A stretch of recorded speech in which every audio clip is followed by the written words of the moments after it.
Bismillahirrahmanirrahim. Assalamualaikum warahmatullahi wabarakatuh. Baiklah, perkenalkan, nama saya Dian Huzaifah Amri. Di sini saya akan mempresentasikan tentang keterampilan mengadakan variasi atau stimulus variation. Nah, jadi yang pertama yang saya akan bahas yaitu pengertian. Nah, pengertian dari keterampilan mengadakan variasi. Variasi merupakan hal yang perlu dilakukan saat proses pembelajaran. Menurut Alma, membuat variasi adalah suatu hal yang sangat penting dalam perilaku keterampilan mengajar. Variasi dalam hal ini adalah menggunakan berbagai metode, gaya mengajar. Variasi dalam hal ini adalah menggunakan berbagai metode, gaya mengajar, sumber bahan pelajaran, media pengajaran, dan variasi dalam bentuk interaksi antara guru dan peserta didik. Menurut Usman, variasi stimulus adalah suatu kegiatan guru dalam konteks proses interaksi belajar mengajar yang ditujukan untuk mengatasi kebosanan peserta didik, sehingga dalam situasi belajar mengajar, peserta didik senantiasa menunjukkan ketekunan, antusias, serta penuh partisipasi. Selanjutnya, menurut Saud, variasi dalam kegiatan belajar mengajar adalah perubahan kegiatan yang bertujuan untuk meningkatkan motivasi para peserta didik, serta mengurangi kejenuhan dan kebosanan. Prestasi belajar yang maksimal dapat diupayakan oleh guru dengan melakukan hal-hal yang bisa membangun atau menambah semangat dan motivasi belajar peserta didik berupa keterampilan mengadakan variasi. Karena semangat dan motivasi peserta didik dalam belajar akan sangat berpengaruh pada prestasi belajar yang dicapai peserta didik. Lalu selanjutnya, yang kedua, saya akan membahas tentang tujuan dan manfaat keterampilan mengadakan variasi. Nah, penggunaan keterampilan mengadakan variasi terutama ditujukan kepada peserta didik dan memiliki maksud yang ingin dicapai oleh guru. Maksud dalam hal ini adalah tujuan guru untuk menggunakan keterampilan mengadakan variasi dalam kegiatan pembelajaran. Menurut Sukirman, terdapat beberapa poin penting yang menjadi tujuan dan manfaat dari variasi stimulus. Yang pertama, terciptanya proses pembelajaran yang menarik dan menyenangkan bagi siswa. Yang kedua, menghilangkan kejenuhan dan kebosanan sebagai akibat dari kegiatan yang bersifat rutinitas. Yang ketiga, meningkatkan perhatian dan motivasi siswa. Yang keempat, mengembangkan sifat keingintahuan siswa terhadap hal-hal yang baru. Lalu, menyesuaikan model pembelajaran dengan cara belajar siswa yang berbeda-beda. Lalu, meningkatkan kadar aktivitas belajar siswa. Nah, variasi dalam pembelajaran menurut Mulyasa bertujuan untuk meningkatkan perhatian peserta didik terhadap materi standar yang relevan. Lalu, memberikan kesempatan bagi perkembangan bakat peserta didik terhadap berbagai hal baru dalam pembelajaran. Yang ketiga, memupuk perilaku positif peserta didik terhadap pembelajaran. Yang keempat, memberi kesempatan kepada peserta didik untuk belajar sesuai dengan tingkat perkembangan dan kemampuannya. Lalu, selanjutnya, menurut Asril, tujuan proses pembelajaran variasi adalah menumbuh kembangkan perhatian dan minat peserta didik agar belajar lebih baik. Sedangkan manfaat keterampilan variasi dalam proses pembelajaran adalah yang pertama, menumbuhkan perhatian peserta didik.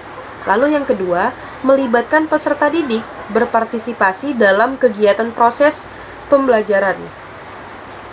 Dengan bervariasinya cara guru menyampaikan proses pembelajaran, maka akan membentuk sikap positif bagi peserta didik terhadap guru.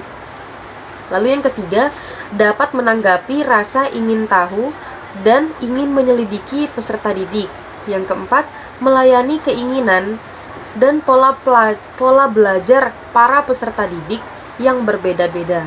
Lalu selanjutnya saya akan membahas tentang prinsip-prinsip keterampilan mengadakan variasi. Nah, menurut Saud, prinsip-prinsip keterampilan mengadakan variasi, yaitu yang pertama, variasi hendaknya digunakan dengan suatu maksud tertentu yang relevan dengan tujuan yang hendak dicapai.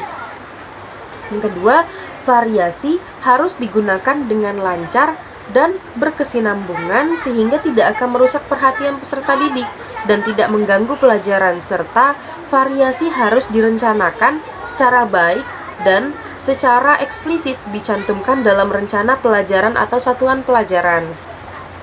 Lalu, yang keempat, saya akan membahas tentang komponen keterampilan mengadakan variasi. Nah, menurut Jamarah, keterampilan mengadakan variasi proses belajar mengajar akan meliputi 3 aspek, yaitu variasi dalam gaya mengajar, variasi dalam menggunakan media dan bahan pengajaran, serta variasi dalam interaksi antara guru dengan peserta didik. Selanjutnya, menurut Usman, komponen-komponen keterampilan mengadakan variasi ada 3 juga. Yang pertama, variasi dalam cara mengajar guru. Kedua, variasi dalam penggunaan media dan alat pengajaran. Yang ketiga, variasi pola interaksi dan kegiatan peserta didik. Lalu, menurut Jamarah, indikator yang tercermin dari sub-sub komponen keterampilan mengadakan variasi yaitu yang pertama, variasi dalam gaya mengajar guru. Nah, yang pertama ada variasi suara. Suara guru dapat bervariasi dalam intonasi, nada, volume, dan kecepatan, lalu pada penekanan atau focusing. Lalu, untuk memfokuskan perhatian peserta didik pada suatu aspek yang penting atau aspek kunci, guru dapat menggunakan penekanan secara verbal, biasanya dikombinasikan dengan gerakan anggota badan. Lalu ada pemberian waktu atau pausing, lalu ada kontak pandang. Nah, bila guru berbicara atau berinteraksi dengan peserta didik, sebaiknya mengarahkan pandangannya ke seluruh kelas, menatap mata setiap peserta didik untuk dapat membentuk hubungan yang positif dan menghindari hilangnya kepribadian. Lalu ada gerakan anggota badan atau gesturing. Variasi dalam mimik, gerakan kepala atau badan merupakan bagian yang penting dalam komunikasi. Lalu ada pindah posisi. Nah, lalu yang kedua ada variasi dalam menggunakan, tadi yang pertama itu kan variasi dalam gaya mengajar guru. Yang kedua, variasi dalam menggunakan media dan bahan pengajaran. Yang pertama itu variasi media pandang. Yang kedua ada variasi media taktil. Nah, variasi media taktil adalah penggunaan media yang memberi kesempatan kepada peserta didik untuk menyentuh dan memanipulasi benda atau bahan ajaran. Lalu yang ketiga ada variasi dalam interaksi antara guru dengan peserta didik. Nah, di sini ada 2 pembagiannya. Peserta didik mandiri. Yang pertama, peserta didik bekerja atau belajar secara bebas tanpa campur tangan dari guru. Yang kedua, peserta didik pasif. Peserta didik mendengarkan dengan pasif, situasi didominasi oleh guru, di mana guru berbicara kepada peserta didik. Nah, sekian presentasi dari makalah saya, yaitu mengenai keterampilan mengadakan variasi atau variasi metode. Sekian dari saya, akhirul kalam. Assalamualaikum warahmatullahi wabarakatuh.